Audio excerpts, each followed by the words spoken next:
j'étais venu chercher la bécane pour la sortir un petit peu, parce qu'il fait 14 degrés, un peu de nuages, pas trop de vent. Mais mon toit s'est cassé la gueule, mon petit toit de merde. Donc je vais y remédier et après on va démarrer la bécane. À savoir que du coup ça a foutu de la flotte partout, quoi. J'ai encore trop de choses à faire ici. Vous pouvez voir un peu le bordel qu'il y a. Des étagères, des roues, des carénages. Bon, j'avais déjà bien déblayé, mais bon, il reste encore pas mal de boulot. Donc, on va découvrir mamie.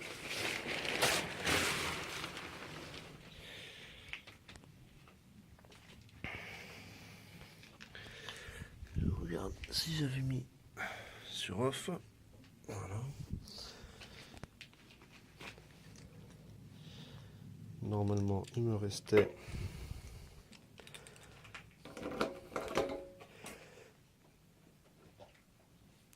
ouais.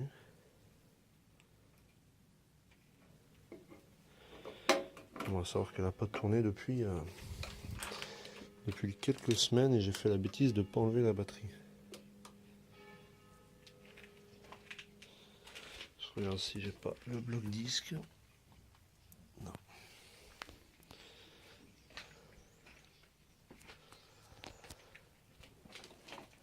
Allez, on va la mettre au neutre.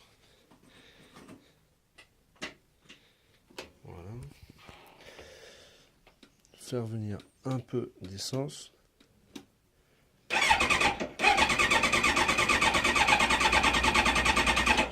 Voilà, et je vais mettre un petit starter. Enfin, j'ai mis à fond même.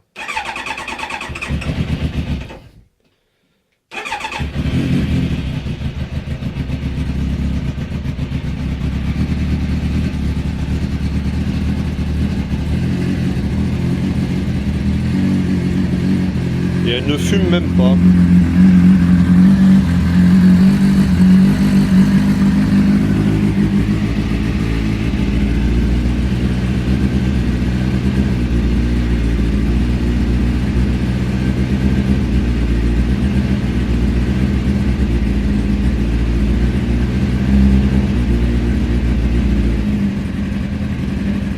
Petit redémarrage après quelques semaines sans avoir tourné, presque un mois même. Là ça y est, fume. À savoir que j'ai l'étrier, le mètre cylindre de frein à l'avant qui est un peu grippé. Donc on va y aller vraiment mollo, c'est sur la faire tourner et puis de profiter un peu qu'il fasse pas tellement froid, quoi. Donc je vais la sortir et je pense vous filmer plus tard quand je me serai arrêté, parce qu'il y a quand même un peu de vent, donc je vais pas prendre la caméra embarquée, sinon pour vous ça sera inaudible. Ça y est les amis, on a fait un petit tour avec la 9R. Vous m'excusez, il y a énormément de vent, vous allez l'entendre. Donc je me suis mis dans ce cadre à côté d'un lac. Et on va parler un petit peu de cette Kawasaki Ninja ZX 9R de 2001. Donc on va essayer de faire un peu vite pour vous éviter le supplice du vent. Donc en fait elle est de 2001, donc elle est dans cette couleur parce que c'est une fin 2000, donc elle a été produite en 2000 et immatriculée en 2001. C'est le millésime 2000-2001. Donc c'est une fourche standard avec donc 2 disques à l'avant, avec des étriers Tokiko 6 pistons, un garde-boue qui est absolument énorme, je trouve très beau. Les pneus avant, donc je vais essayer de vous trouver les dimensions. Moi c'est du Michelin Pilot Road, donc radial, et normalement c'est du 120/70, généralement c'est ça. Ouais c'est ça, donc 120/70/17.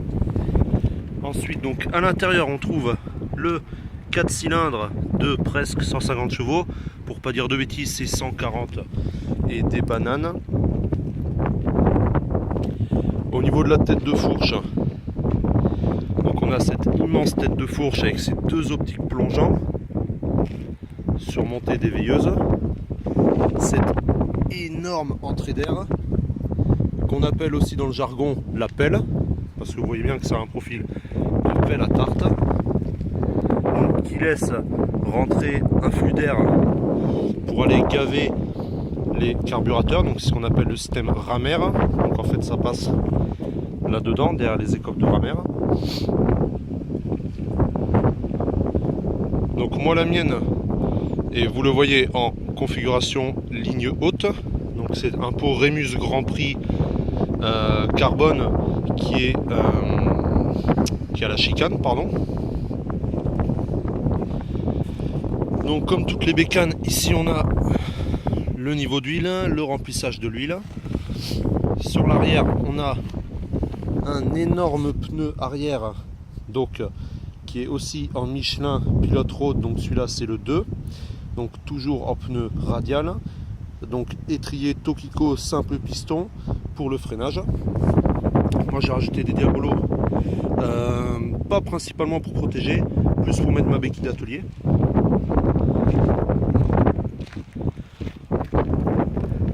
Et le pneu là c'est du 180 55 17, donc on peut monter en 190 dessus. Donc le lèche qui est d'origine, la chaîne et l'amortisseur à gaz arrière, donc qui est couleur dorée avec le ressort jaune. Donc là il est un peu plus gris parce que la moto est crade. Là on a le robinet d'essence, le bocal d'expansion pour le liquide de refroidissement, donc la selle pilote, la selle passager, la serrure pour la selle passager avec les deux poignées de frein. Concernant le feu arrière, donc moi j'ai un feu arrière à LED clignotant intégré. Le réservoir est absolument énorme aussi, il faut bien rentrer la contenance, donc je crois que c'est du 20 ou 22 litres, alors peut-être je dirais une connerie. Au niveau des commandes, donc, comme toutes les motos, on a le levier d'embrayage à gauche. Moi je vais le changer par un levier court pour avoir une prise de doigt et surtout pour éviter que ça frotte là quand je rentre dans le garage. Mon bocal de frein qui malheureusement la fixation n'est pas d'origine, donc j'en cherche un désespérément. Si vous avez une adresse ou un bon truc ou en avez un, et bien je suis preneur. Et le commodo droit, donc pareil avec le levier de frein. L'instrumentation de bord, donc où on va retrouver la température d'huile, l'heure, et à gauche on a le kilométrage effectué et le kilométrage total, bien sûr le compteur de vitesse et le compte-tour. Donc moi j'ai une bulle fumée double courbure. Donc pourquoi double courbure? Je vais vous montrer de devant, parce que ça fait une courbure et une seconde. Et là on l'a avec les phares allumés. Donc voilà, je suis obligé d'abréger mon petit tour parce que il faisait bien, il faisait beau, c'était sympa, mais malheureusement le vent se lève beaucoup et surtout il commence à tomber des gouttes. Donc voilà, je vais en train de tremper. Bonne nouvelle, c'est concernant mon frein avant. Je vous avais dit que le mètre cylindre était grippé, ben, ça me l'a pas fait du tout de cette balade. Donc à voir, dans tous les cas, je dois commander le kit, je vais refaire entièrement le freinage avant, donc passer sur du Ritavia, etc. Donc dans tous les cas, ce sera neuf.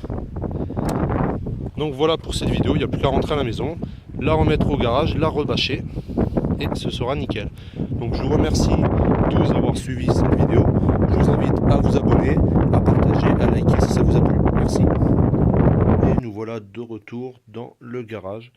Donc j'en profite pour vous montrer le beau feu arrière quand il est allumé. Voilà, sublime je trouve.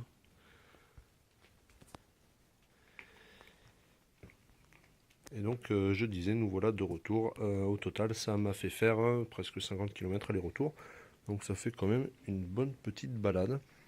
Donc maintenant, je vais la laisser refroidir et après, je lui remettrai sa bâche.